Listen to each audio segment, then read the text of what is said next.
Good morning.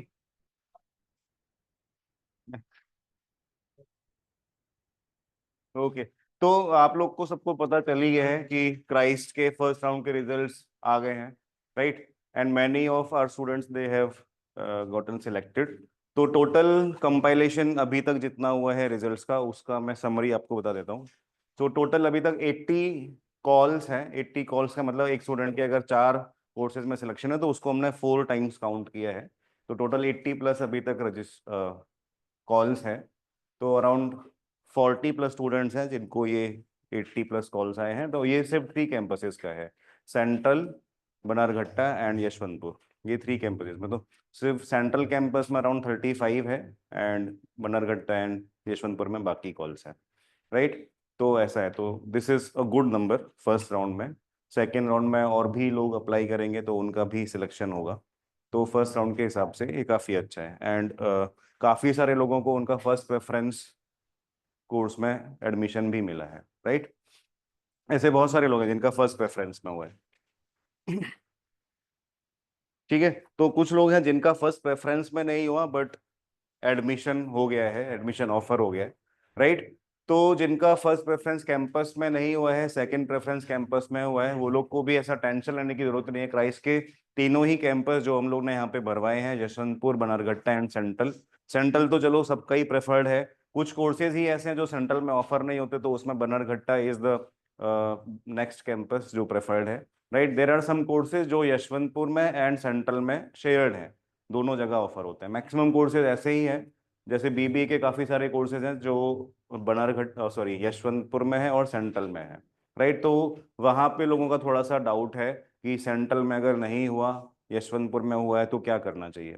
तो Yesvantpur campus भी last 3 years में, 3 साल पहले स्टार्ट हुआ था, राइट? तो लास्ट 3 इयर्स में उसने काफ़ी अच्छा ग्रो किया है। क्राइस्ट वाले काफ़ी उसको वेटेज भी दे रहे हैं, वहाँ पे काफ़ी सारी फैसिलिटीज़ तो है ही as compared to central. And जो फैकल्टी टीम है वो भी सेम ही है मोर और लेस, राइट? और आज या कल हम लोग आपके सीनियर्स के साथ जो यशवंतपुर कैंपस में ही पढ़ रहे हैं, जो हमारे स्टूडेंट थे लास्ट ईयर या उसके पहले ईयर्स में, तो हम उन लोग के साथ भी एक सेशन प्लान कर रहे हैं। तो जैसे ही सबके साथ कम्युनिकेशन हो जाता है, एक टाइम सेट हो जाता है, तो we will plan a session specifically with Yeshwanthpur students, ठीक है? So that you can and your parents also can clear your doubts कि हमें वहाँ जाना है कि नहीं जाना है, ठीक है? तो वो ऑनलाइन सेशन ही रहेगा, तो आपके पेरेंट्स भी उसमें ज्वाइन कर सकते हैं। फाइन। ठीक है। So with that we will start our discussion. तो कल हम लोग ने डिस्कस किया था जो जीपी, और उसकी एक्सरसाइज आपको होमवर्क में दी गई थी, ठीक है? तो जीपी में अगर किसी का कुछ डाउट है तो बताएं।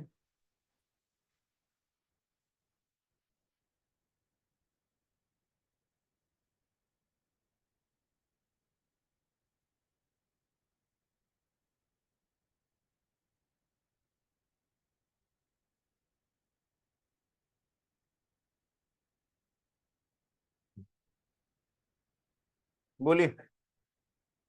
क्वेश्चन 30 तक लास्ट क्लास में डिस्कस हो गया था, बट अगर वहां पे भी कोई डाउट है ज्योमेट्रिक प्रोग्रेशन में, so we can discuss that also.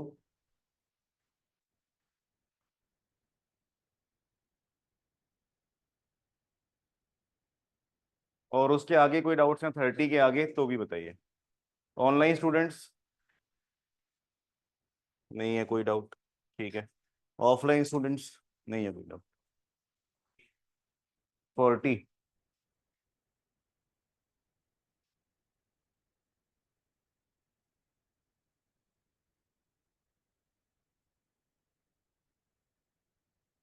So question 40 एक डाउट आया है।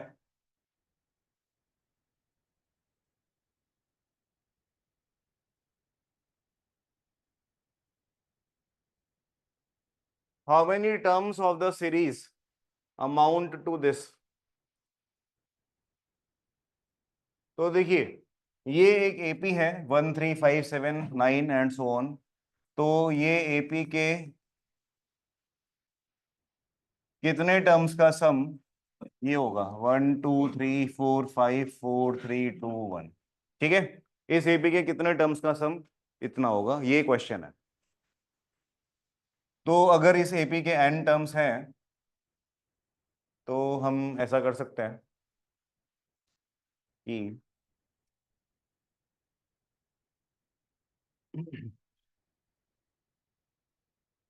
फर्स्ट टर्म 1 है, कॉमन डिफरेंस 2 है, and number of terms n है। तो sum of n terms is n/2 into 2a plus n-1 into d। ये होता है सम ऑफ n टर्म्स।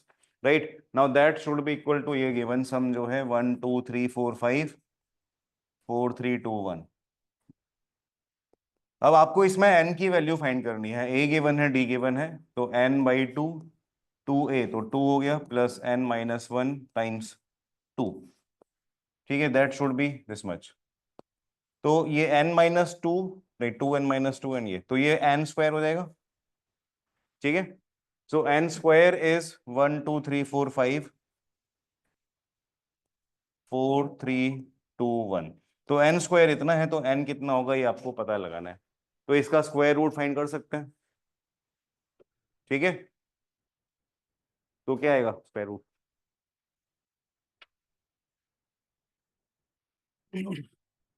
तो देखिए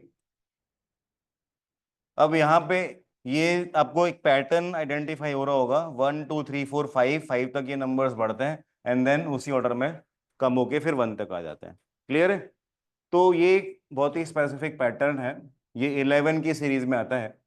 11 का स्क्वायर होता है 121। राइट, फिर 111 का स्क्वायर क्या होता है, 2 1 है उसका स्क्वायर 121 हुआ। 11 का क्यूब 1331 होता है, ये 111 है। 111 का स्क्वायर क्या होगा, तो 111 का स्क्वायर 100 प्लस 11 इसका स्क्वायर करना पड़ेगा। Right, 100 square is 10,000, 11 square is 121, और इन दोनों का मल्टीप्लीकेशन का डबल 1100 इंटू 2 तो 2200। ठीक है, सो 10,000 2200 और फिर ये 121, इसको सबको ऐड करेंगे तो क्या आएगा 1 2 3 2 1। राइट, तो 111 का स्क्वायर इज 1 2 3 2 1। तो यहाँ पे ये 3 1 थे तो 3 तक इंक्रीज हुआ और फिर रिड्यूस हो गया। अगर ऐसे ही 4 1 होंगे तो इसमें 1 2 3 4 3 2 1 होगा। और ऐसे ही 5 1 होंगे और उसका स्क्वायर करेंगे तो ये 5 तक इंक्रीज होगा और फिर रिड्यूस होगा। ठीक है, तो ये पैटर्न आपको ध्यान रखना है। तो ये इसका स्क्वायर रूट फाइंड करना इजी हो जाएगा, अदरवाइज आप इसको पेयरिंग बना के तो कर सकते हैं। क्लियर, तो ये 1 2 3 4 5 और फिर से रिड्यूस होके 1 तक जाता है। इसका मतलब इसमें कितने 1 होंगे, इसके स्क्वायर रूट में 5 1 होंगे। तो 5 1 मतलब ये डी हो गया। ठीक है, एक तो ये, दूसरा ये कि हम लोग ये स्टेज तक डायरेक्टली एक सिंगल स्टेप में भी पहुंच सकते हैं। ये क्या है, ये सारे ऑड नंबर्स का सम है स्टार्टिंग फ्रॉम 1। फाइन, तो ऑड नंबर्स की एक बड़ी अच्छी बात होती है कि अगर आप 1 तो 1 ही है, 1 एंड 3 को ऐड करते हैं तो 4 आता है। 1 3 and 5 first 3 odd numbers add करते हैं तो 9 आता है। 1 3 5 and 7 first 4 odd numbers add करते हैं तो 16 आता है। तो ये 1 स्क्वायर है, ये 2 स्क्वायर है, ये 3 स्क्वायर है, ये 4 स्क्वायर है। क्लियर है, तो sum of first N odd numbers is N square. तो ये इसका एक सिंपल सा लॉजिक है। Sum of first N odd natural numbers is N square. तो यहाँ पे भी जो ये क्वेश्चन था इसमें भी 1 3 5 7, तो स्टार्टिंग फ्रॉम 1 सारे ऑड नंबर्स का सम है। राइट, तो स्टार्टिंग फ्रॉम 1 कितने ऑड नंबर्स हैं, एन ऑड नंबर्स हैं। तो इसका सम कितना हो जाएगा एन स्क्वायर। तो डायरेक्टली आप ये बोल सकते हो कि एन स्क्वायर इज इतना। तो एन स्क्वायर अगर इतना है तो एन कितना, बस। क्लियर है, तो ये फॉर्मूला अप्लाई करने की भी जरूरत नहीं रहेगी। क्लियर है बात, कोई भी डाउट है। तो आपको ये दो चीजें ध्यान रखनी है कि ऐसे नंबर जिसमें सिर्फ वन है उनका स्क्वायर किस तरीके से आप लिख सकते हो, ठीक है। तो एक तो ये, अगर कभी काम पड़ गया कि इसका ट्रिपल वन का स्क्वायर लिखो तो आप डायरेक्टली लिख सकते हैं, राइट। दूसरा ये कि if you add first N odd natural numbers तो उसका सम डायरेक्टली एन स्क्वायर होगा। वो फॉर्मूला अप्लाई करके भी हमने देखा तो एन स्क्वायर ही आया था। आप ये एज अ स्टैंडर्ड रिजल्ट ध्यान रख सकते हैं, ठीक है। और कोई डाउट है क्या? 43।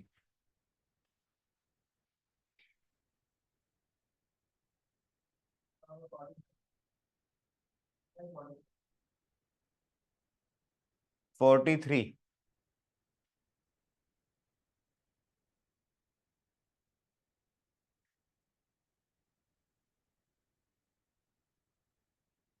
A square had dimensions 6 into 6.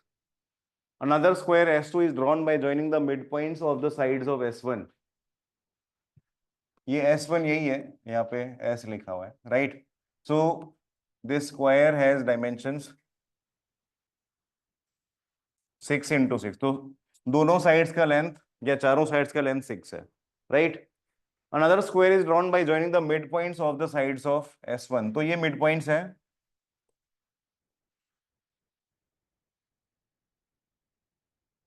ये मिड पॉइंट्स हैं। तो इन इन चारों मिड पॉइंट्स को आप ज्वाइन करके स्क्वायर बना सकते हैं। तो वो एक ही तरीके से बनेगा कि आप इसको ऐसा ज्वाइन करें, राइट। इनको ज्वाइन करने का एक ये तरीका भी हो सकता है, बट उससे स्क्वायर नहीं बनेगा फिर। क्लियर है बात? So if we join the mid points of this square तो एक और स्क्वायर बनेगा। क्लियर है? फिर इसके मिड पॉइंट्स को ज्वाइन करेंगे तो फिर से एक और स्क्वायर बनेगा। तो ऐसा करते हुए बहुत सारे स्क्वायर्स हमने बना दिए, एक के अंदर एक के अंदर एक, right. So question is the total area of all the squares. तो आपको सारे स्क्वायर जो भी बने हैं उन सभी का एरिया ऐड करना है। क्लियर है? तो सबसे बाहर वाला स्क्वायर, उसका एरिया तो आपको साफ साफ दिख ही रहा है, 6 स्क्वायर है, राइट। अंदर जो उसके बना है S2, ये सबसे बाहर वाला square is S1, then the next one is S2। तो S2 का एरिया कितना होगा? उसके लिए वो S2 की साइड लेंथ आपको पता करनी पड़ेगी, कितना? √18, हाँ शायद ऐसा ही आएगा। तो एरिया 18 हो जाएगा। मतलब उसको डायरेक्ट एक साइड की वो हाँ 3 हाँ, ठीक है। तो अब देखिए ये 6 है, तो ये मिड पॉइंट है, इसका मतलब ये 3 होगा, एंड ये भी मिड पॉइंट है तो ये भी 3 होगा। अब ये एक राइट एंगल ट्राइंगल बन गया, सिर्फ इतने पे ही फोकस करें, right. If we focus only on this much, तो ये राइट एंगल ट्राइंगल है, ये 3 है ये 3 है, तो ये 3√2 होगा, राइट। तो ये जो 3√2 आया है नया, ये 3√2 क्या है? ये छोटा वाला स्क्वायर S2 का साइड लेंथ हो गया, ठीक है। तो 3√2 is the side length of S2। 3√2 को आप 6/√2 भी लिख सकते हैं, ठीक है। 3√2 can also be written as 6/√2। इसमें कोई डाउट है?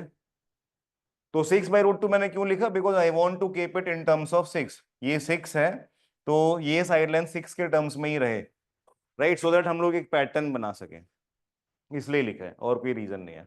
तो जो अंदर वाला स्क्वायर है इसकी साइड लेंथ 6/√2 आई, तो अगर ये 6 है तो उसके अंदर वाला स्क्वायर का लेंथ कितना हो गया? 1/√2 टाइम्स द साइड, ठीक है। अब इसके अंदर वाले स्क्वायर का साइड लेंथ कितना होगा? इसकी साइड लेंथ का 1/√2 टाइम्स, तो 1/√2 टाइम्स 6/√2, तो 6/2 हो जाएगा। क्लियर है बात?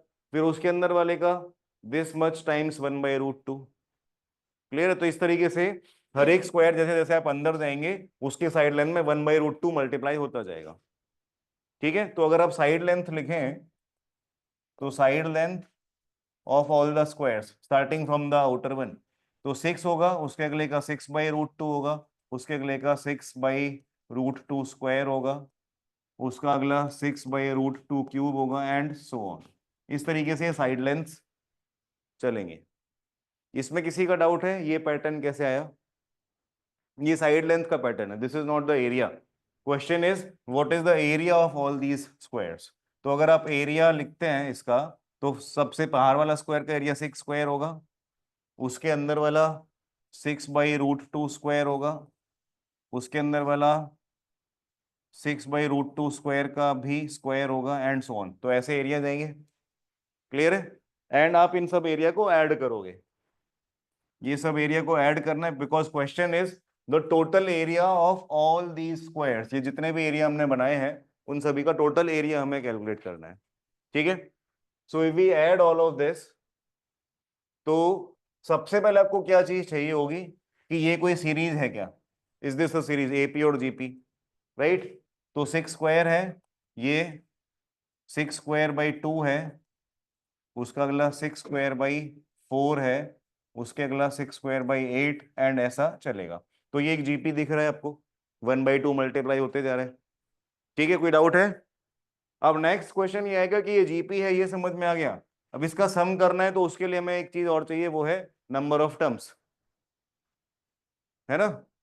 एक जीपी के कितने नंबर ऑफ टर्म्स पता होंगे तो ही आप उसका सम कर सकते हैं। So what is the number of terms here? कितने स्क्वायर बने हैं?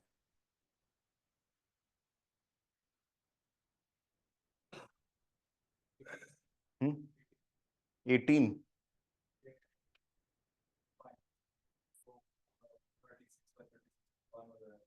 तो 1 का भी तो आगे क्यों नहीं हो सकता? तो 36 तो आएगा ही नहीं इसमें। 8 का डबल 16 होगा, फिर 32 होगा, फिर 64 हो जाएगा। हाँ, इनफाइनाइट बनेंगे। आप साइड लेंथ को हाफ हाफ करते जा रहे हो, तो हाफ करते करते कभी जीरो हो सकता है क्या? कुछ, कोई भी चीज को आप हाफ करते जाओ, तो हाफ करते हुए कोई भी चीज जीरो हो सकती है? कभी भी नहीं हो सकती, राइट? दैट मीन्स आप ड्रॉ करना पॉसिबल नहीं होगा, बट आइडियली आप इनफाइनाइट स्क्वायर्स बना सकते हैं इसमें। बात समझ आ रही है? तो इसका हाफ कर दो, फिर उसका हाफ कर दो, तो ideally you can draw infinite squares. तो वो सभी इनफाइनाइट स्क्वायर्स का सम चाहिए, राइट? तो ये सीरीज में कितने टर्म्स आएंगे? Infinite terms. तो we need to basically add an infinite series. तो एस इन्फिनिटी क्या होता है? a/1 minus are. Infinite terms का सम होता है a/1 माइनस आर। क्लियर है बात?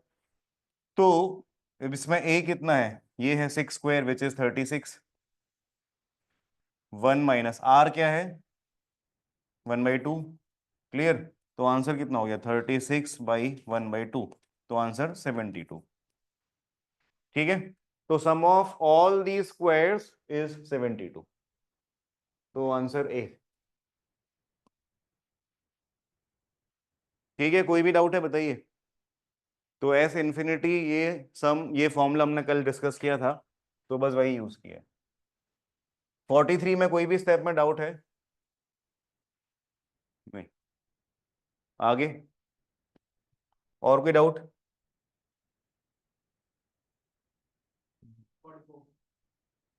44।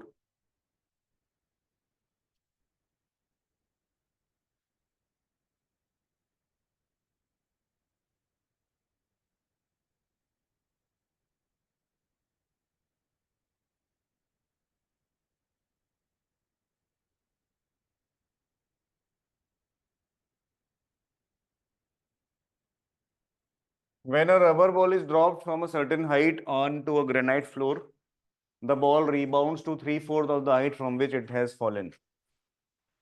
A boy drops a ball from a height of 25 meter and the ball rebounds several times and finally comes to rest. Out of curiosity, the boy asks his uncle to tell him the total distance traveled by the ball from the moment it had been dropped till it came to the rest. What should be the uncle's correct reply? तो देखिए, 25 metre से इसको drop करते हैं, ठीक है? Ball floor पे hit करती है और फिर रीबाउंड करती है। तो रीबाउंड करती है तो कितने हाइट तक रीबाउंड करती है? इसमें लिखा है it rebounds to 3/4 of the height जहां से इसको गिराया गया था। तो 25 से इसको अगर गिराया है तो it will rebound to 3/4 of 25। ठीक है? ये कैलकुलेट करने की जरूरत नहीं, इतना ही रखो। तो इट रीबाउंड्स टू 3/4 ऑफ 25। तो यहां तक पहुंच गया, ये जो भी नंबर आएगा, फिर वहां से फिर से वापस गिरेगी। तो जब वापस गिरेगी तो उतना ही हाइट गिरेगी जितनी हाइट तक ये ऊपर गई थी। क्लियर है? तो ये जो नंबर है ये 2 बार ट्रेवल हुआ, ये वाली हाइट 2 बार ट्रेवल हुई। ठीक है? Now it hits the floor and then bounces back again. अब वापस बाउंस बैक करेगी तो कितने हाइट तक जाएगी? ये जो भी नंबर आया होगा उसका फिर से 3/4 टाइम्स, तो 3/4 टाइम्स ऑफ 3/4 ऑफ 25। समझ आ रहा है क्या? राइट, तो इतना हाइट तक जाती है ball and then it falls back, तो उतना ही हाइट फिर से वापस, तो उसका फिर से डबल हो गया। कोई भी डाउट है? एंड फिर से बाउंस करेगी, फिर से ये जो भी नंबर आएगा टोटल, तो ये कितना हुआ? 3/4 का स्क्वायर टाइम्स 25। तो अभी फिर से बाउंस करेगी तो इस बार कितने हाइट तक जाएगा? 3/4 का क्यूब टाइम्स 25। समझ आ रहे हैं? एक एक 3/4 और मल्टीप्लाई हो जाएगा, और ऐसे ही ये 3/4 मल्टीप्लाई होते जाएंगे। तो कितने बार ये बाउंस करेगी बोल? Infinite, right. बहुत छोटे छोटे बाउंसेस भी लास्ट में होते रहते हैं। क्लियर है? तो जो काउंट करना पॉसिबल नहीं है, मेजर करना भी पॉसिबल नहीं है प्रैक्टिकली, बट आइडियली मैथमेटिकली अपने बोल सकते हैं कि वो इनफाइनाइट टाइम्स बाउंस बैक करती है। क्लियर है बात? तो अब आपको ये सब नंबर्स को ऐड कर देना है बस। तो ऐड करेंगे तो क्या क्या ऐड होगा? 25 ऐड होगा एकदम स्टार्टिंग वाला। उसके बाद ये सारे जो पैटर्न में नंबर आ रहे हैं उन सब वो सारे ऐड होंगे, तो इन सभी में एक तो 2 आएगा, बिकॉज ऑल द हाइट्स जो भी आगे आएंगे वो सभी 2 बार कवर होंगे, एक बार ऊपर जाते समय और एक बार नीचे आते समय। राइट, तो वो जो 2 है ये हमने कॉमन ले लिया। इन सभी में 25 भी है, वो 25 भी हमने कॉमन ले लिया, तो इफेक्टिवली 50 कॉमन आ गया। तो फर्स्ट टर्म में 3/4, उसके अगले टर्म में 3/4 स्क्वायर, उसके अगले टर्म में 3/4 क्यूब, एंड ऐसा करते हुए ये कितने तक जाएगी सीरीज? इनफिनिट तक। कोई भी डाउट है, रिपीट करना है कुछ बताइए। कोई भी नंबर कहाँ से आया? क्लियर है सभी को? 25 कहाँ से आया? 50 कहाँ से आया? राइट, और ये अंदर इनफिनिट कहाँ से आया? Everything is clear? तो बस अब तो ऐड करना है, तो ये आपको फॉर्मूला पता है, विच इज a/1 - r। ठीक है, तो 3/4/1 - 4 इज 3, तो इट बिकम्स 25 + 50 × 3, तो 150 + 25, तो 175। तो आंसर 175 मीटर हो गया। हाँ, का एक डायरेक्ट फॉर्मूला भी तो है ना, √h/, समथिंग होता है नहीं पता। मैकेनिक्स करते हैं, ये सेम क्वेश्चन आता है, distance travelled by the ball. वो तो सिर्फ एक बार गिरने का होता है नहीं नहीं, वो तो इनफाइनाइट का होता है, कितना डिस्टेंस ट्रैवल है वो देखना पड़ेगा, पर उसमें ये 25 का क्या करता है? वो। वो अलग से ऐड कर देता है वो। जनरल फॉर्मूला आता है, √h² माइनस समथिंग करके। नहीं, फॉर्मूला तो मुझे ध्यान नहीं है अभी फिजिक्स के, बट होगा जो तुम बोल रहे हैं वैसा होगा। देख लेता हूँ। हाँ, हाँ तो तेरे पास तो होंगे ना बुक्स, तो देख लेंगे बता देना। ठीक है, और कोई डाउट नहीं है ना अब? जीपी नहीं, सब बस ठीक है।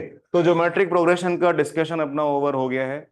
एपी एंड जीपी आप लोग एक्सरसाइज सॉल्व कर सकते हैं जिन्होंने नहीं करी है। ठीक है, तो now we'll start our next topic, जो शायद आप लोग को मैसेज में भी आया होगा। Right, it is permutation and combination, जिसको हम लोग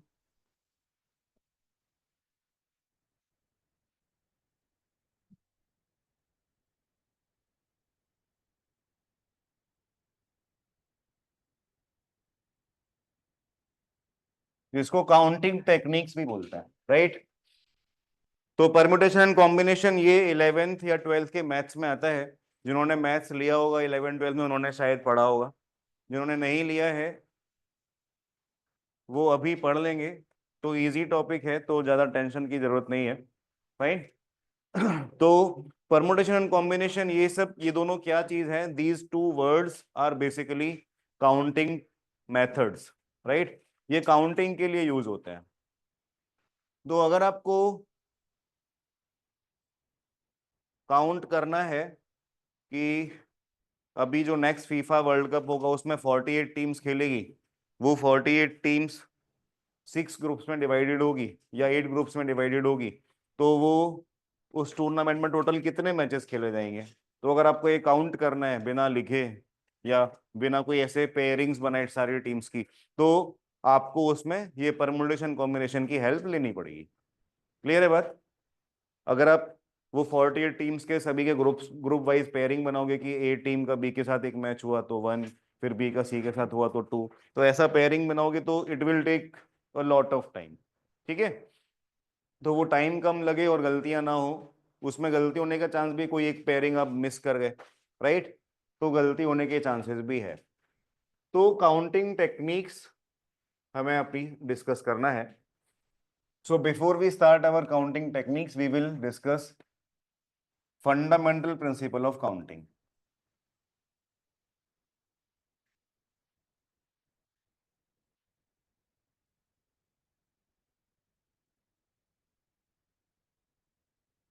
right, fundamental principle of counting.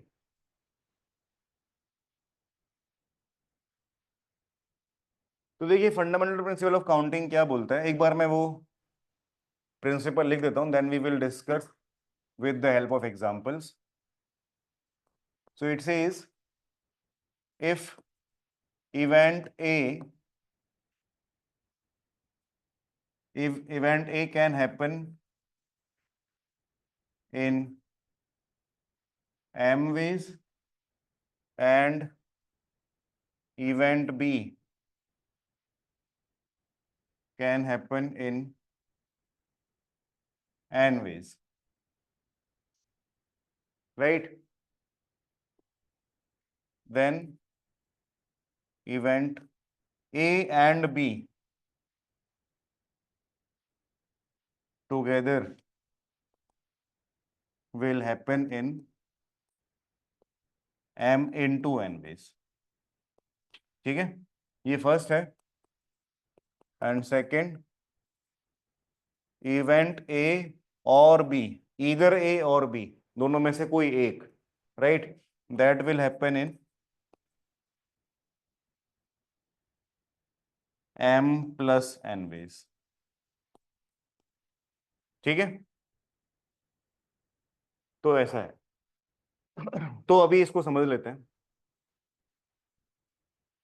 तो अगर समझ लो एक इंसान है, उसको रेडी होके कहीं निकलना है, उसके पास 15 शर्ट्स हैं एंड उसके पास 10 ट्राउजर्स है, तो वो कितने डिफरेंट कॉम्बिनेशंस में रेडी होके जा सकता है? शर्ट एंड ट्राउजर दोनों पहनना कंपलसरी है, राइट? तो there are two events. Event A है चूजिंग अ शर्ट, बात समझ आ रहा है? एंड इवेंट बी है चूजिंग अ ट्राउजर। तो इवेंट ए कितने तरीके से हो सकता है, शर्ट कितने तरीके से चूज कर सकता है बंदा? 15 शर्ट्स हैं, तो उन सब में से कोई एक शर्ट चूज करनी है। सो 15 शर्ट्स में से कोई एक चूज करना है, so देयर आर 15 ऑप्शंस। तो choosing a shirt can happen in 15 ways. बात समझ आ रहा है? And similarly choosing a trouser can also happen in 10 ways. तो event A can happen in 15 ways, event B can happen in 10 ways. कोई doubt? And if the person wants to get ready and go out, तो उसको एक shirt और एक trouser choose करना है, तो event A and B together have to happen, means shirt and trouser दोनों चूज करना ही पड़ेगा। ऐसा नहीं कि सिर्फ शर्ट चूज कर ले या सिर्फ ट्राउजर चूज कर ले। बात समझ आ रहा है?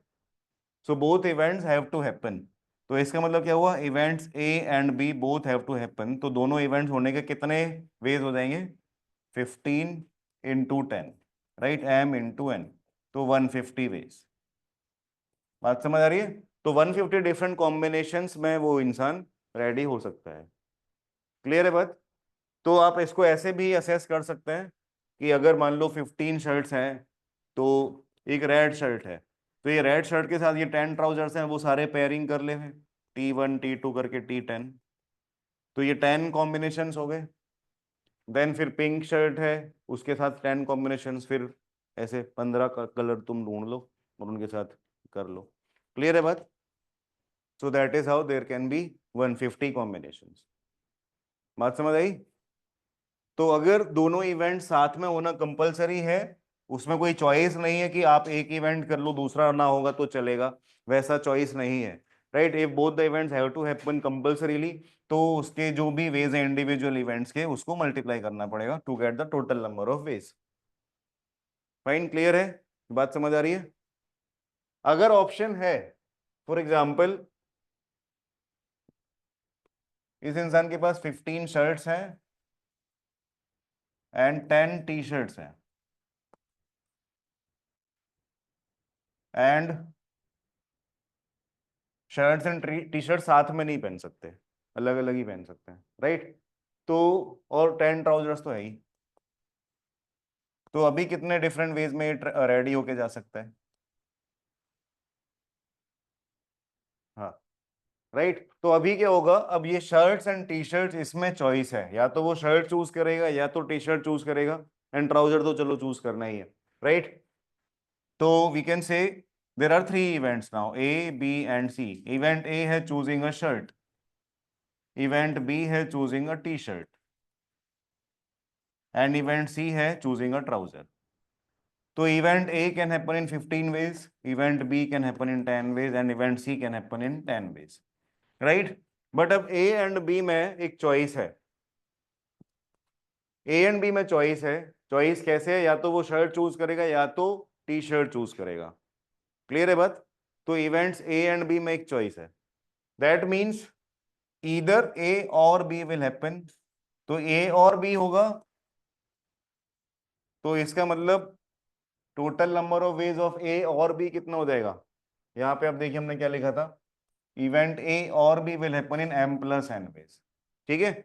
इधर शर्ट और T shirt will be chosen, तो इसके कितने टोटल वेज हो जाएंगे, ए और बी, मतलब 15 प्लस 10 25, ठीक है?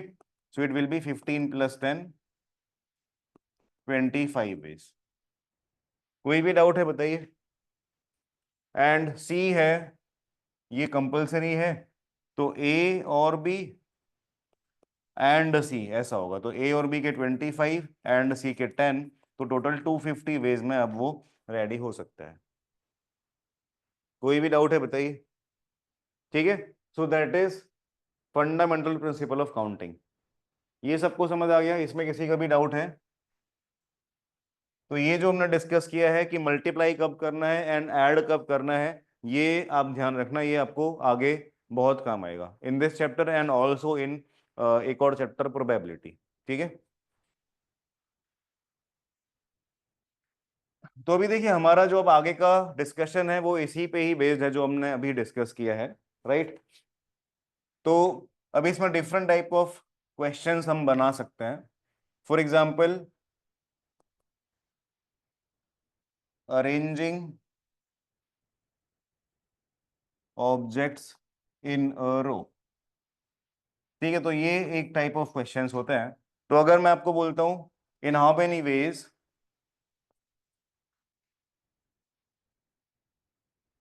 Can 6 persons be seated on 6 chairs in a row,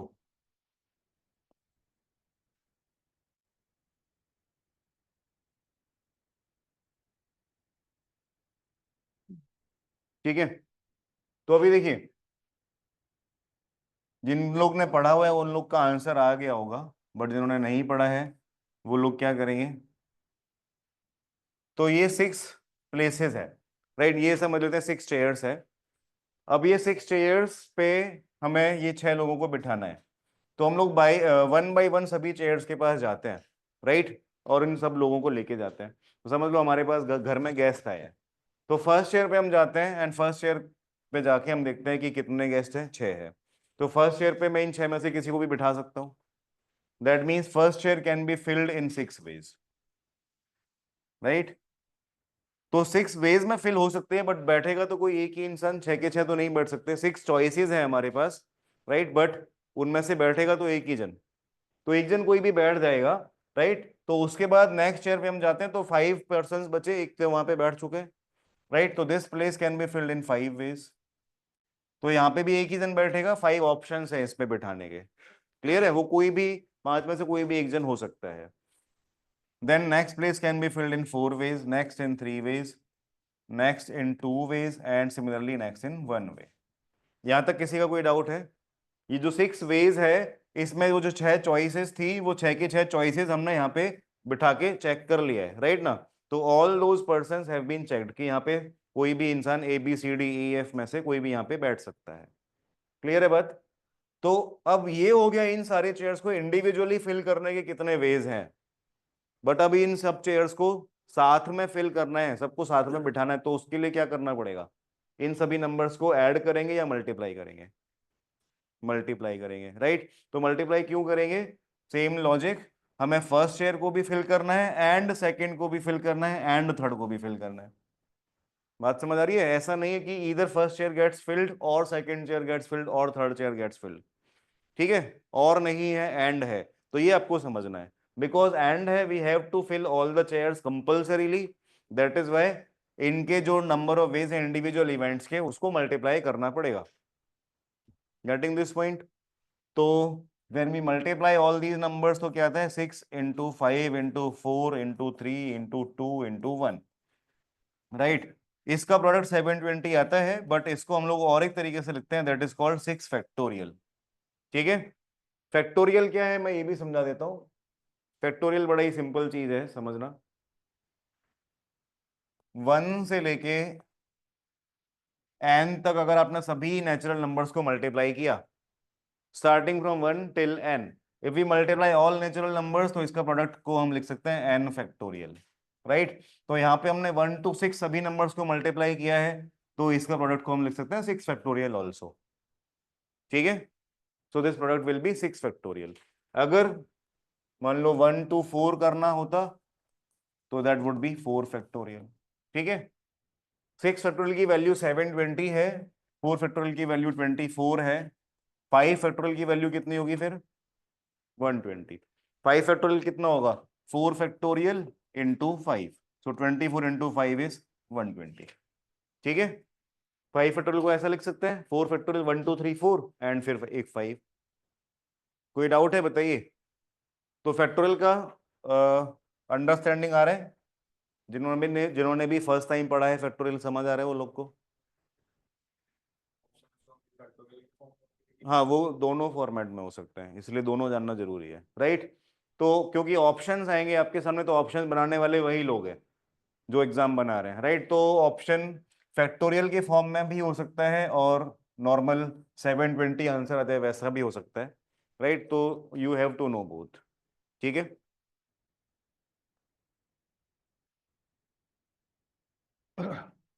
और दो चार ये फैक्टोरियल जो स्टार्टिंग वाले हैं, जैसे 2 फैक्टोरियल तो 2 ही है, 3 factorial is 6, 4 factorial is 24, 5 factorial is 120, 6 factorial is 720, right? इतने तक आप याद रख सकते हैं। ठीक है? 7 फैक्टोरियल तक मुझे याद है, तो मेरा काम चल जाता है, तो आप लोग भी उतना याद रख सकते हैं।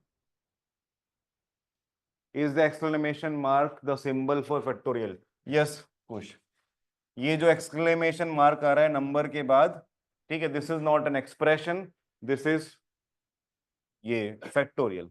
ठीक है? तो एक्सक्लेमेशन मार्क इज फैक्टोरियल। तो मोस्टली यही यूज होता है, कभी कभी ये सिंबल भी यूज होता है। तो जो लोग फर्स्ट टाइम पढ़ रहे हैं उन लोग को फिर ये देख के कभी ऐसा झटका ना लगे। ठीक है? तो this is also the same thing, factorial. तो ये और ये दोनों को आप क्या पढ़ते हैं? 2 फैक्टोरियल। ठीक है? तो दोनों ही सिंबल्स फैक्टोरियल के लिए यूज होते हैं, मोस्टली एक्सक्लेमेशन मार्क ही यूज होता है, बट कहीं कहीं ये भी यूज हो सकता है। ठीक है?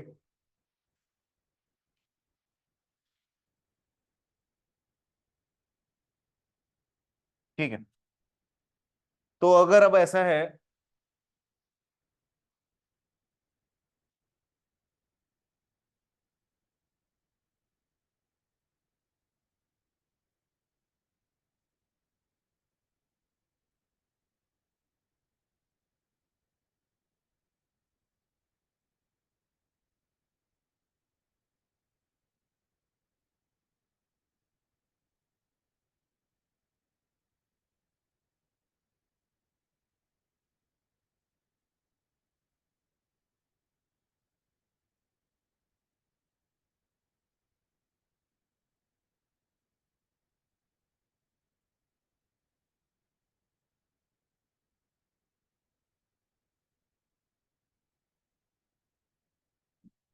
तो ये बताइए, how many distinct 4 digit numbers can be formed using the digits 2 3 5 7 all exactly once. All exactly once मतलब ये सारे डिजिट्स को एग्जैक्टली एक बार ही यूज करना है। 4 डिजिट का नंबर बनाना है तो 4 डिजिट्स ही है, राइट। तो इन सभी को एक बार यूज करना है, तो आंसर क्या आएगा? ठीक है, तो this question is exactly similar to जो हमने पहले वो गेस्ट वाला क्वेश्चन किया था, 6 लोग थे 6 चेयर्स थी, राइट। तो देखने में स्टोरी अलग लगती है but it is exactly the same. ये 4 डिजिट्स हैं और इसको इन 4 प्लेसेस पे बिठाना है, तो it is similar to that. 4 chair हैं और उसको उस पे 4 लोगों को बिठाना है, वो 4 लोग ये हो गए। क्लियर है बात? तो कितने वेज में कर सकते हैं? 4 3 2 1 और उसका मल्टीप्लीकेशन, तो आंसर आएगा 4 फैक्टोरियल। क्लियर है बात? राइट। तो अब आप क्योंकि ये बेसिक समझ गए हैं तो ना you can make a general statement out of this, जो ऐसे सभी टाइप के केसेस में आपकी हेल्प करेगा। तो क्या जनरल स्टेटमेंट आप लिख सकते हैं? You can make a rule here that n distinct objects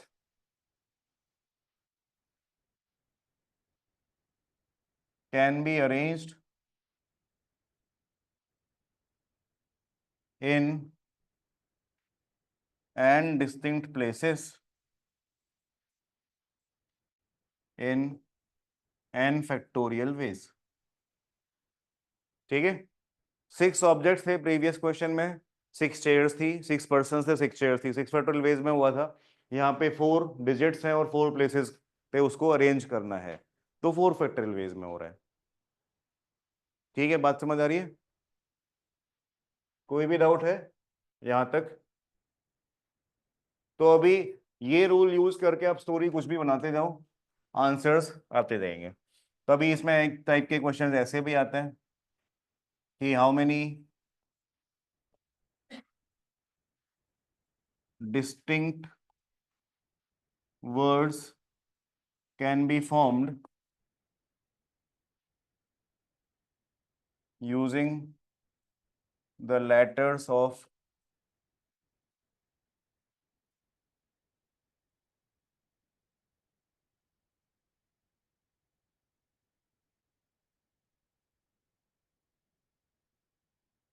using all the letters of foreigners।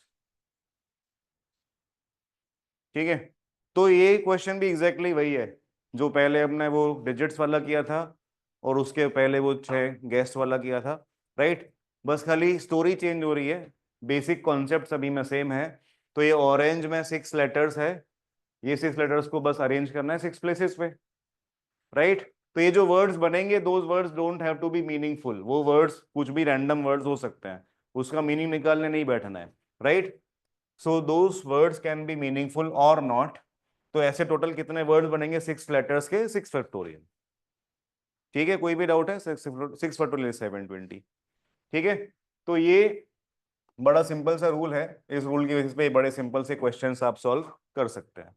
ठीक है, अब इसमें थोड़े बहुत वेरिएशंस आते हैं। ठीक है, तो अभी देखिए वेरिएशंस क्या है, ये जो हम लोग अभी डिस्कस कर रहे हैं इसमें खुद में भी वेरिएशंस हैं। Then there are some conditions also in this rule.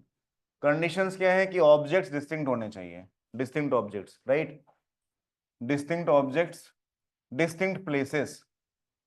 ठीक है, तो ऑब्जेक्ट्स डिस्टिंक्ट होने चाहिए, इसका मतलब अगर ऑब्जेक्ट्स आइडेंटिकल हुए तो there will be some changes, ये रूल है वो रूल अप्लाई नहीं होगा। सिमिलरली अगर प्लेसेस डिस्टिंक्ट नहीं हुए then also there will be some changes, ये रूल अप्लाई नहीं होगा। तीसरा, ये number of objects and number of places ये सेम है, इक्वल है।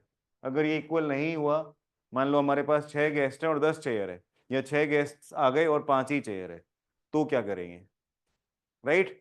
तो in those cases also this rule will not apply, अगर number of objects and number of places distinct मतलब सेम नहीं है तो। क्लियर है बात?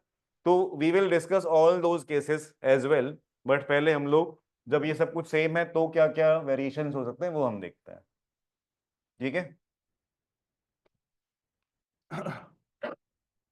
तो अभी देखिए इसमें हमने अभी तक जो डिस्कस किया है उसमें एक ही टाइप के ऑब्जेक्ट्स थे। अब इन ऑब्जेक्ट्स पे कुछ कंडीशंस लगाना भी हम स्टार्ट कर सकते हैं, राइट। फॉर एग्जाम्पल यही क्वेश्चन है, how many distinct words can be formed from using all the letters of the word orange, right, such that, such that मतलब अब हमने कोई कंडीशन लगाना चालू कर दिया, ठीक है, सच दैट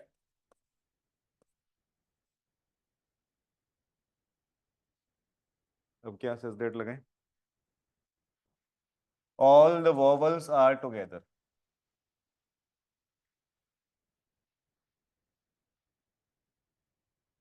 ठीक है, ये एक है फर्स्ट।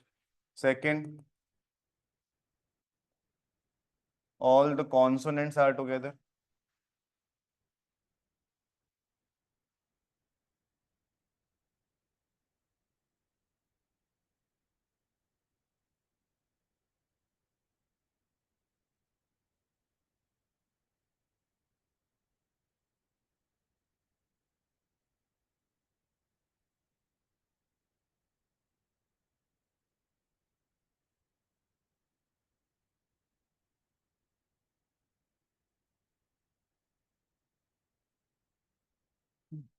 ठीक है, नेक्स्ट,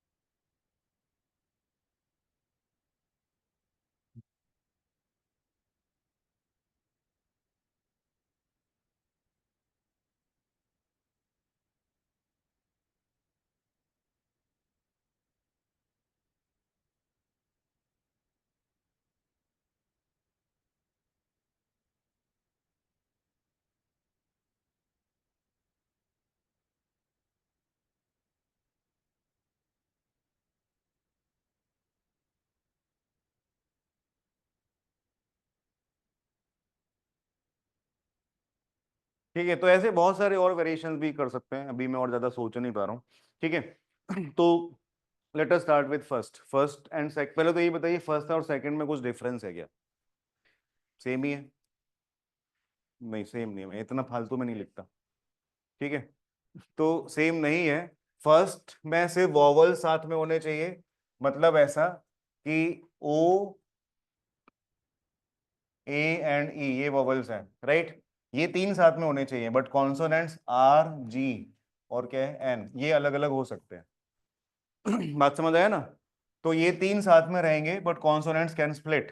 सेकंड में कॉन्सोनेंट्स भी साथ में है एंड वोवल्स भी साथ में है, तो सेकंड में ये वाला जो केस मैंने यहाँ पे लिखा है, this will not be counted in second, ये फर्स्ट में आएगा। बात समझ आ रही है, तो फर्स्ट एंड सेकंड का आंसर सेम नहीं होगा, first and second are different. तो अब समझते हैं कि ये सॉल्व कैसे करेंगे। तो जब भी देखिए आपके पास ये कंडीशन है कि हमें कोई एक स्पेसिफिक सबसेट को साथ में रखना है, ये छह ऑब्जेक्ट्स का एक सेट है जिसको हमें अरेंज करना है, बट इसमें से कुछ लोगों को या कुछ ऑब्जेक्ट्स को साथ में रखना है, बाकी को अलग अलग रख सकते हैं। तो ऐसे में जिनको साथ में रखना है उनको हम एक बॉक्स में डाल देते हैं, ठीक है, जिनको साथ में रखना है उनको हम एक बॉक्स में डाल देते हैं। तो इनिशियली हमारे पास क्या क्या है ऑब्जेक्ट्स जिसको अरेंज करना है, एक आर है, एक एन है और एक जी है, क्योंकि इनके ऊपर कोई कंडीशन नहीं है, दे कैन बी एनीवेयर, वो साथ में भी हो सकते हैं और स्प्लिट भी हो सकते हैं, राइट। बट बाकी जो तीन ऑब्जेक्ट्स हैं ओ, ए एंड ई, ये तीनों को साथ में रखना कंपलसरी है, तो इसके लिए मैंने आपको क्या बोला कि उनको एक बॉक्स के अंदर डाल दो। तो ये तीन objects R, N, G and वो बॉक्स, ये चार ही ऑब्जेक्ट्स हैं अभी आपके पास फॉर स्टार्टिंग, क्लियर है। तो ये तीन objects R, N, G and box, ये चार ही ऑब्जेक्ट्स हैं। तो आप एक बार क्वेश्चन को सिर्फ ऐसा ही इमेजिन करिए कि फोर ऑब्जेक्ट्स हैं और ये फोर ऑब्जेक्ट्स को आपको अरेंज करना है एक रो में।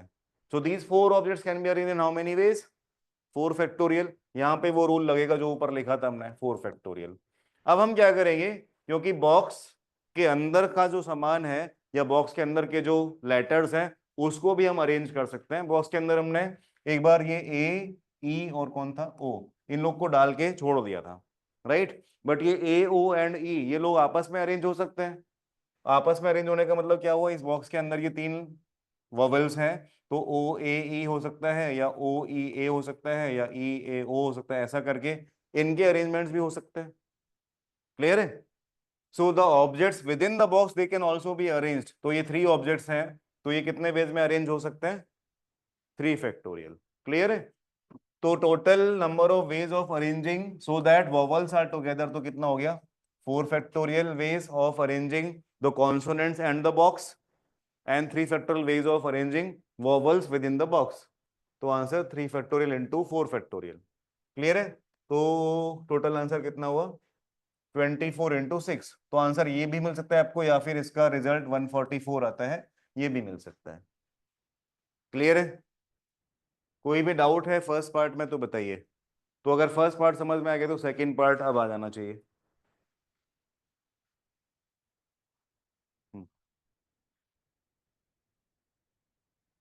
फर्स्ट में अगर डाउट नहीं है तो सेकंड हो जाएगा। सेकंड बताइए आंसर। ठीक है, 70।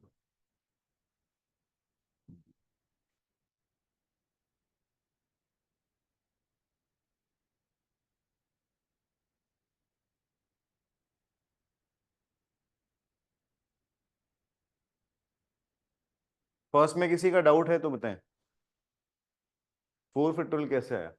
तो देखिए 4 फैक्टोरियल के लिए मैंने आपको बताया था कि जिन ऑब्जेक्ट्स को साथ में रखना है, जो in this case O A and E, इन सबको एक बॉक्स में डाल लो।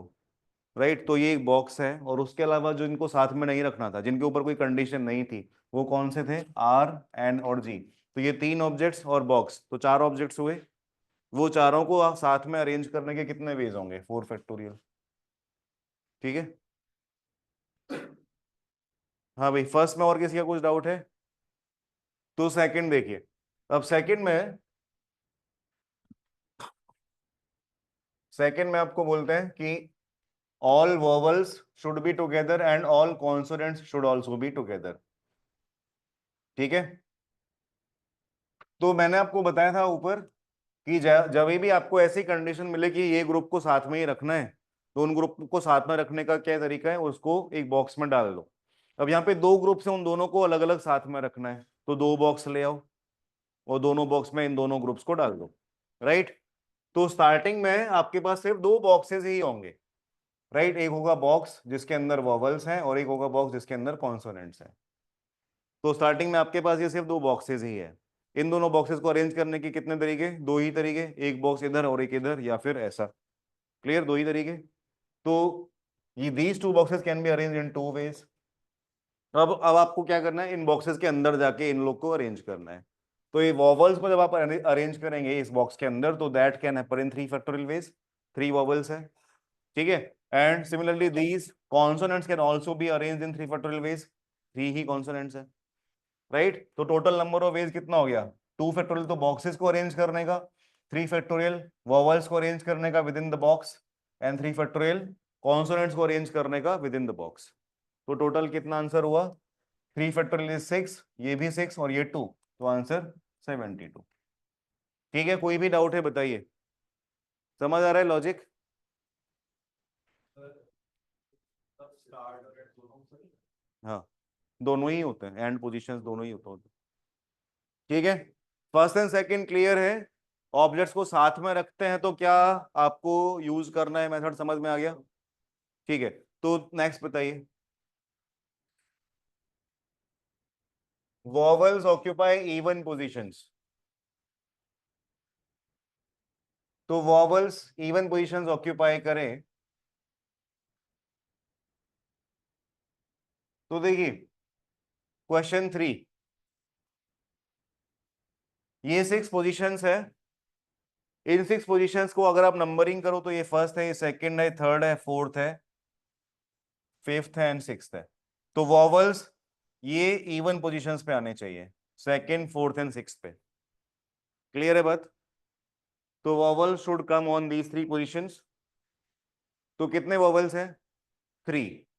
तो अब आप क्या करोगे? अब आपके पास तो क्लियर कट रास्ता है, वॉवल्स को लेके जाना है सिर्फ सेकंड चेयर पे, फोर्थ चेयर पे और सिक्स्थ चेयर पे, है ना? बात समझ आ रही है? तो आप तीनों वॉवल्स को उठाए, सेकंड प्लेस पे गए, तो this second place can be filled in 3 ways. तो आप यहाँ पे लिख देते हैं 3। Then you go to the fourth place, fourth place can be filled in 2 ways. 2 क्यों? यहाँ पे 3 वेज है, बट 3 वेज में तीनों लेटर्स को यहाँ पे नहीं रखेंगे आप, कोई आएगा तो एक ही। राइट। तो जो एक यहाँ पे आ गया उसके अलावा बाकी दो यहाँ पे आ सकते हैं, उनमें से भी आएगा तो एक ही, और जो बच गया वो यहाँ आ जाएगा, right. And same way we will deal with consonants, उनके लिए लिखा नहीं है बट उनके लिए पोजीशन यही होगी by default that they will only come in these remaining places, ठीक है।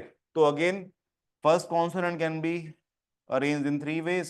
First place can be filled in three ways, second in two ways and third in one way. तो टोटल नंबर ऑफ वेज क्या हो जाएगा इन सभी का multiplication, clear है। तो 9 × 436। कोई भी डाउट है, कुछ भी रिपीट करना है तो बताइए, क्लियर है। तो आंसर विल बी 36। नेक्स्ट,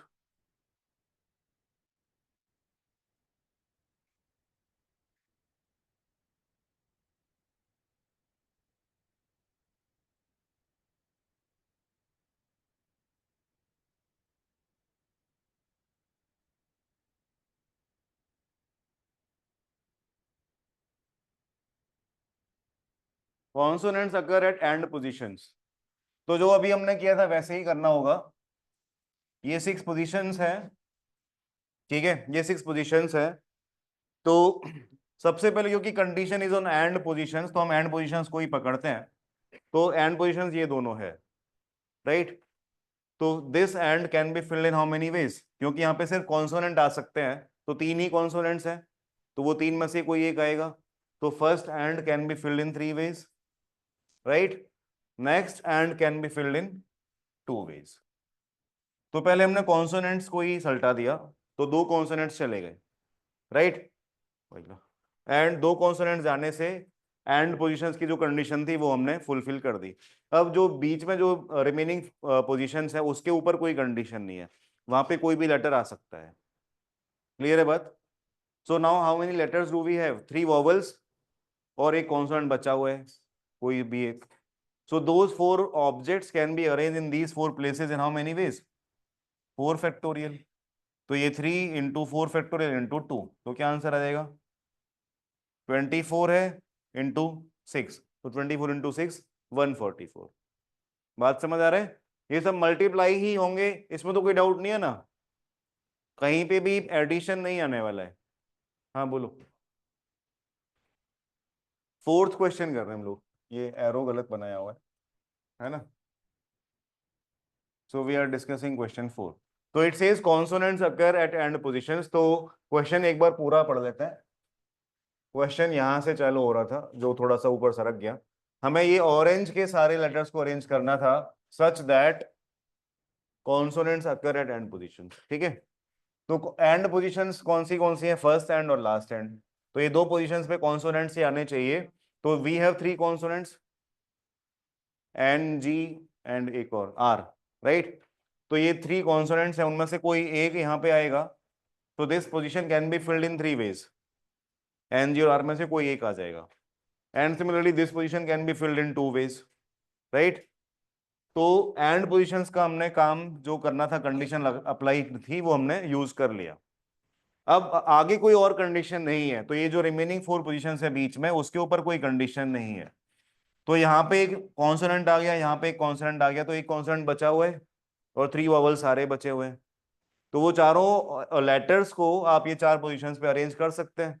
कितने वेज में अरेंज होंगे, 4 factorial, 4 objects 4 places 4 factorial, right. ये नहीं समझ आ रहा, 4 ऑब्जेक्ट 4 प्लेसेस 4 फैक्टोरियल, राइट। तो 4 फैक्टोरियल ये, 3 वेज इसके और 2 वेज इसके, तो आंसर हो जाएगा 144, ठीक है। कोई भी डाउट है किसी का। Next, A and E come at end. अब यहाँ पे थोड़ा सा और स्पेसिफिक हो गए, एंड पोजीशन में कौन से लेटर्स आने चाहिए वो भी बता दिया। ऐसा नहीं कि वॉवल कोई भी आ जाए चलेगा, ए और ई ही होना चाहिए, राइट। तो अब क्या आंसर आएगा,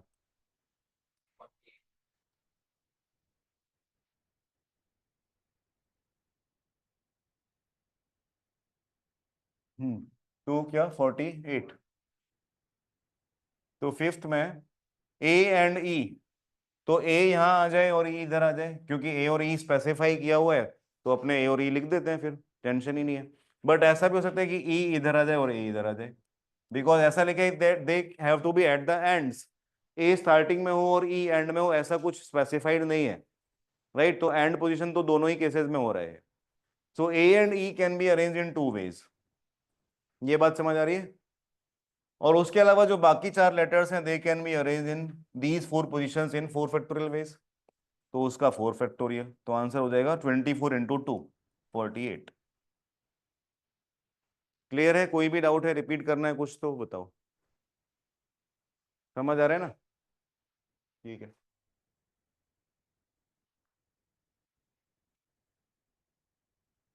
तो अगर इसमें एक और वेरिएशन करें, सच दैट तो ऊपर से चल ही रहा है, राइट।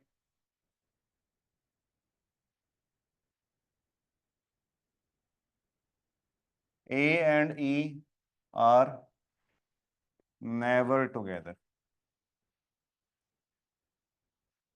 इसका क्या आंसर होगा?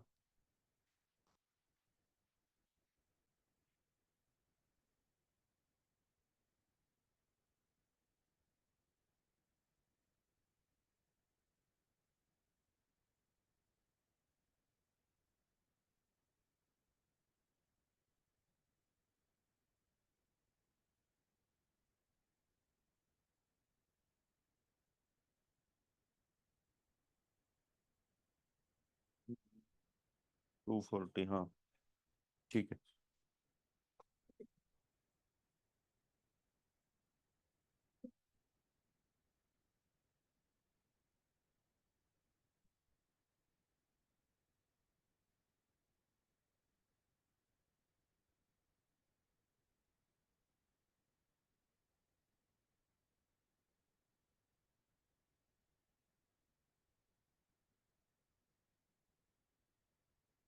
हाँ भाई, समझ आ रहा है क्या? ए and E R never together, तो नेवर टुगेदर का क्वेश्चन सॉल्व करने के लिए अगर आपकी कंडीशन आती है कि ये कुछ ऑब्जेक्ट्स हैं जो जो कभी साथ में नहीं आने चाहिए, तो ये डायरेक्टली आप सॉल्व नहीं कर सकते। आपको क्या करना पड़ता है? आपको पहले सॉल्व करना पड़ता है कि ए and E R always together.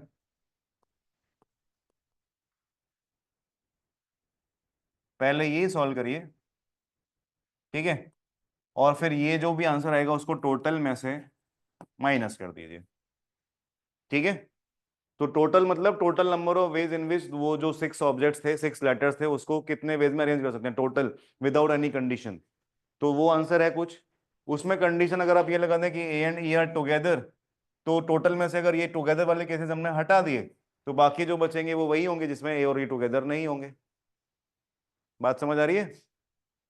So total number of ways of arranging दो 6 लेटर्स क्या था? 720। ऑरेंज के 6 लेटर्स थे, तो 720 वेज में अरेंज हो सकते हैं, राइट। तो आंसर वॉज 720। अब ए और ई साथ में आए, इसके कितने वेज होंगे ये हिसाब लगाइए। 240। ए और ई दोनों साथ में आए, इसके लिए हमने क्या सीखा था? पहले ए और ई को एक बॉक्स में डाल दो, और फिर बॉक्स को बाकी जो 4 लेटर्स है उसके साथ रख दो। तो 4 लेटर्स और ये बॉक्स, 5 ऑब्जेक्ट्स हो गए। 5 ऑब्जेक्ट्स हो गए। तो ये 5 ऑब्जेक्ट्स को अरेंज करने के 5 फैक्टोरियल वेज। एंड देन वो बॉक्स के अंदर भी जाना है, बॉक्स के अंदर जाके ए और ई को घुमाना है, राइट। तो 2 फैक्टोरियल। क्लियर है बात? तो 720 माइनस 120 इंटू 2, तो 240। तो आंसर आ जाएगा 480। कोई डाउट है? So in 480 ways A and E will never be together. कोई भी डाउट है यहां तक बताइए। समझ आ रहा है सभी को?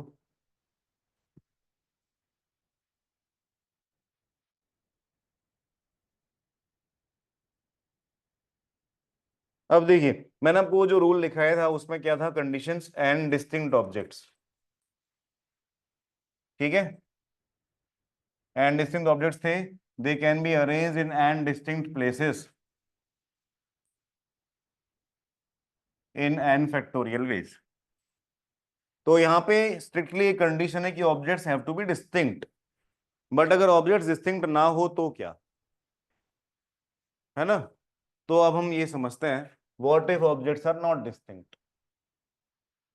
तो अभी अभी आपने एक क्वेश्चन किया था ऊपर, तो फिर से एक क्वेश्चन करते हैं। How many distinct words can be formed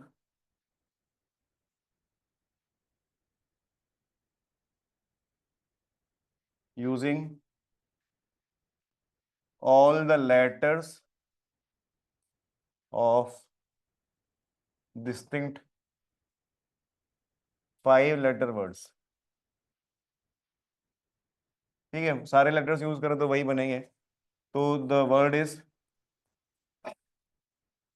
Apple, APPLE, है ना।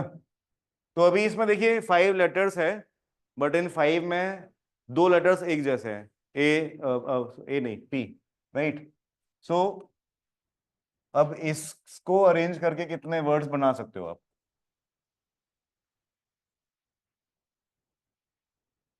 क्वेश्चन समझ आ गया? तो how many distinct words can be formed using these 5 letters? 60। ठीक है। तो इसको सॉल्व करने का क्या तरीका है? अगर ये 5 लेटर्स डिस्टिंक्ट होते तो आंसर 5 फैक्टोरियल होता, 120 होता, राइट। पर क्योंकि ये 5 लेटर्स डिस्टिंक्ट नहीं है तो आंसर ऑब्वियसली 120 नहीं होगा।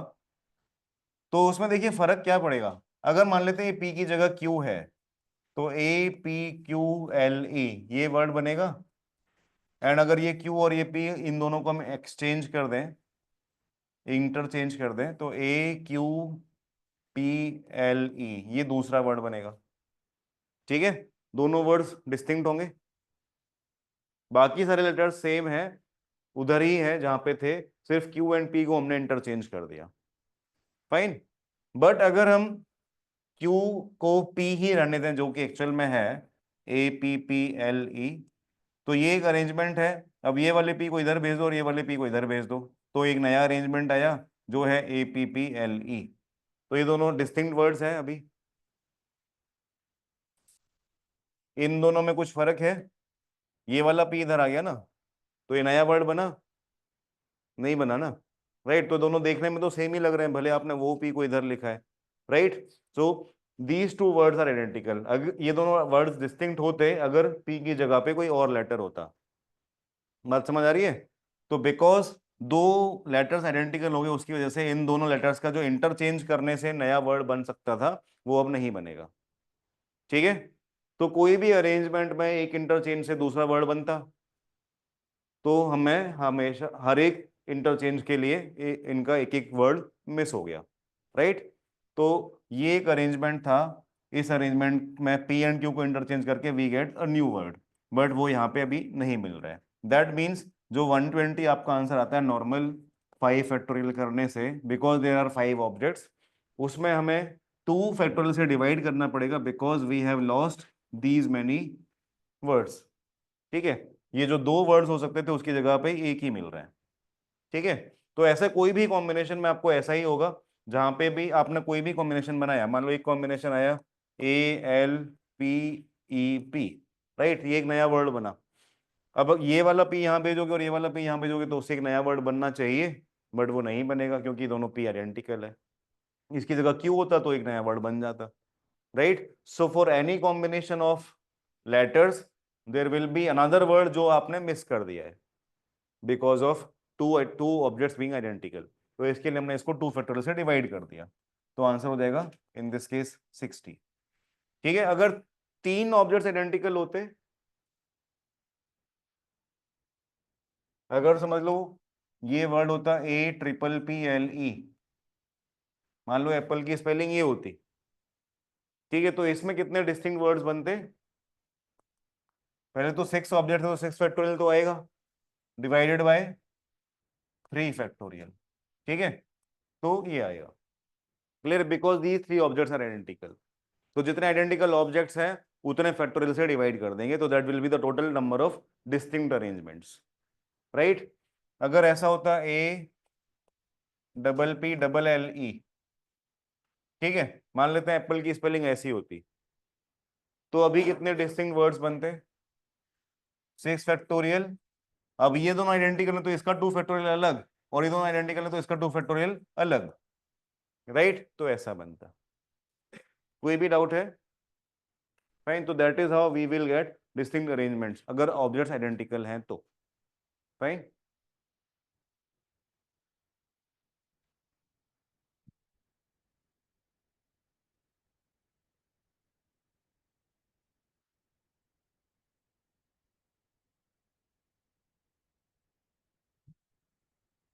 या तो क्या था जो रूल था अपना, n distinct objects,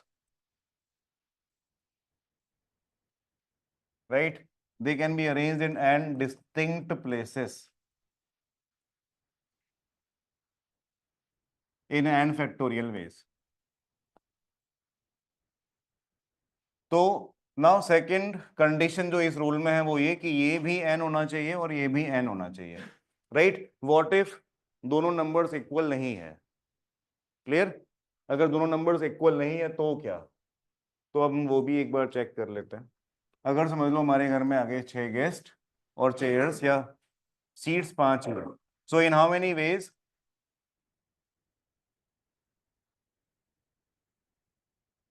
can 6 persons be seated on 4 chairs? ठीक है, तो चेयर 4 ही है और गेस्ट आ गए 6, तो 2 जन तो खड़े ही रहेंगे, राइट। तो कौन से 2 जन खड़े रहें और कौन से 4 लोग बैठ जाएं, ऐसा कितने डिफरेंट वेज में हो सकता है? क्लियर है? तो 4 चेयर्स है, 6 पर्सन्स है, तो इसको कैसे अरेंज करेंगे आप? First place can be filled in 6 ways, right. कोई भी 6 में से कोई भी, रिजर्विंग तो सारे ही है, बस हमारे पास चेयर नहीं है, राइट। तो first chair can be filled in 6 ways, next chair can be filled in 5 ways, next in 4 ways and next in 3 ways. तो वापस हम लोग हमारा जो एकदम फंडामेंटल प्रिंसिपल था वहां पहुंच गए, है ना। So this can be done in 6 into 5 into 4 into 3 ways. अब आगे के चेयर्स ही नहीं है तो वो 2 and 1 जो है वो खड़े रह जाएंगे। कोई भी डाउट है? तो टोटल आंसर क्या आएगा? 720/2 तो 360। क्लियर है? Any doubt here? तो इसमें फिर ये एन फैक्टोरियल काम नहीं करेगा। अगर ऑब्जेक्ट्स ज्यादा हैं, स्पेसेस या प्लेसेस कम है, तो फिर आपको क्या करना है? एकदम स्टार्टिंग वाला जो रूल था, ये डंडियां बनाओ और उसमें सारी डंडियों को अलग अलग फिल कर दो, वैसा करना पड़ेगा। ठीक है, कोई भी डाउट है?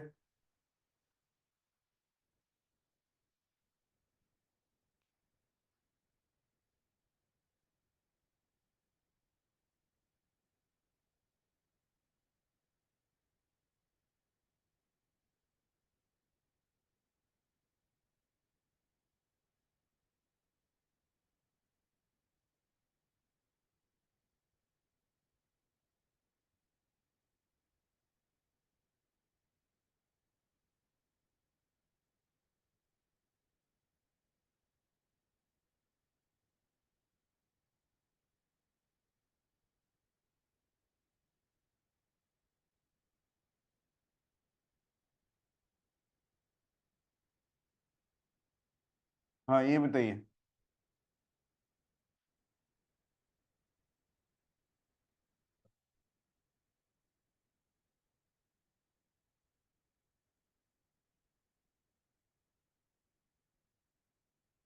तो we need to make a 4 digit number with these digits.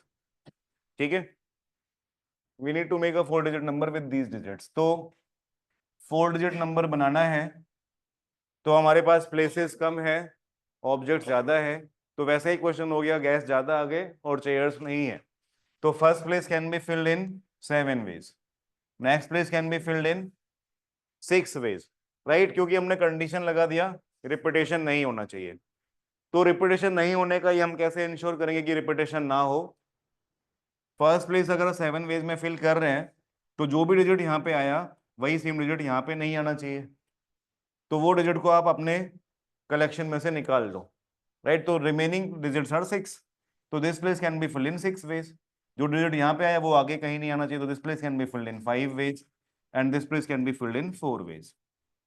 तो इन सभी का मल्टीप्लीकेशन तो कितना आ रहा है? 840। सो 840 वेज, 840 टोटल डिस्टिंक्ट नंबर्स बन सकते हैं। कोई भी डाउट है यहाँ तक? अगर सिर्फ क्वेश्चन इतना ही होता, how many 4 digit numbers can be formed using these digits, अगर सिर्फ इतना ही क्वेश्चन होता,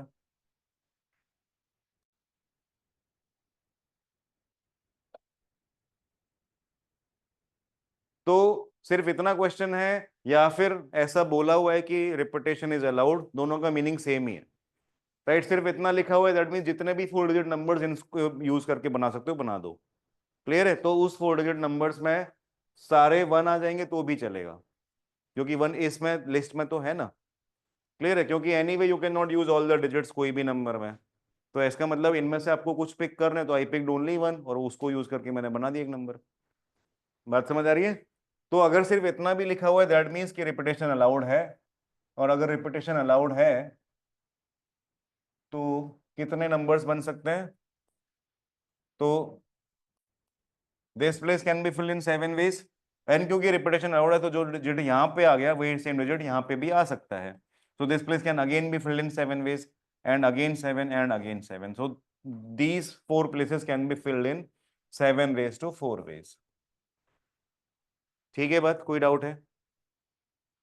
राइट? ओके। ये दो क्वेश्चन में किसी का डाउट है? रिपीटेशन अलाउड है तो, और रिपीटेशन अलाउड नहीं है तो। ठीक है, तो अगर क्वेश्चन सिर्फ इतना ही है,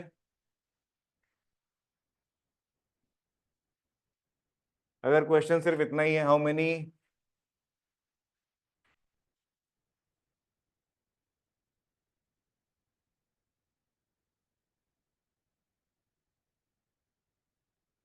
बस इतना ही।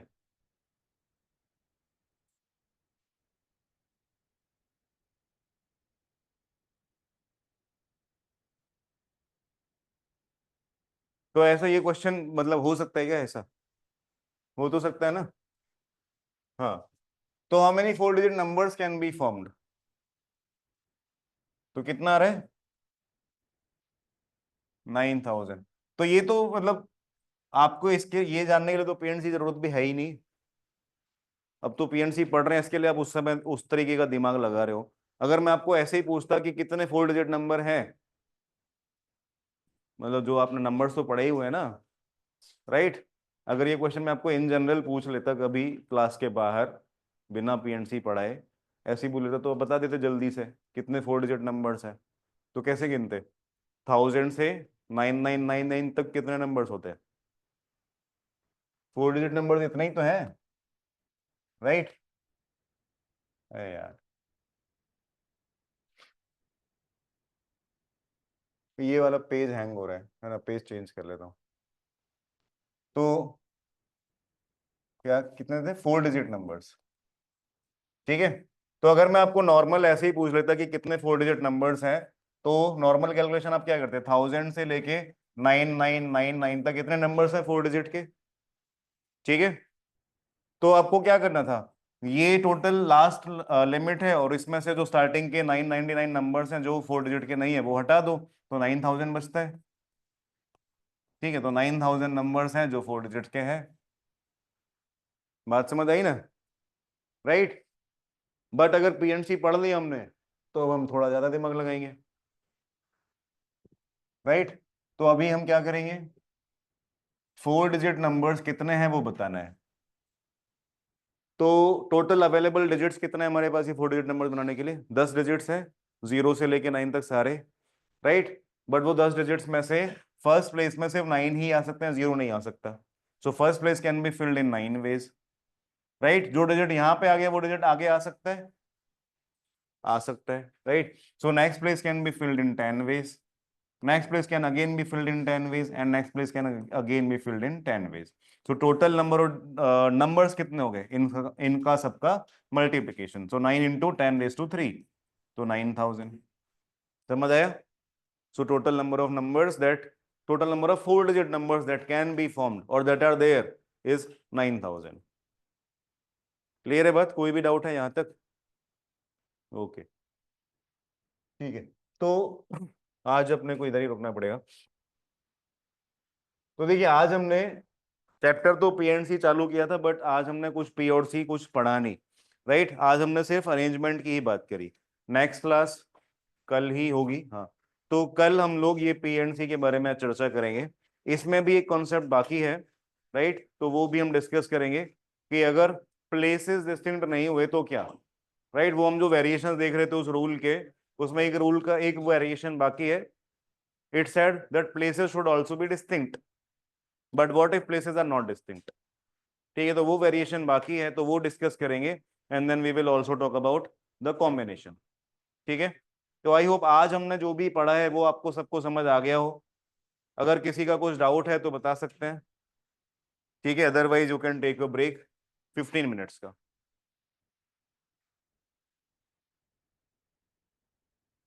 ठीक है, थैंक यू।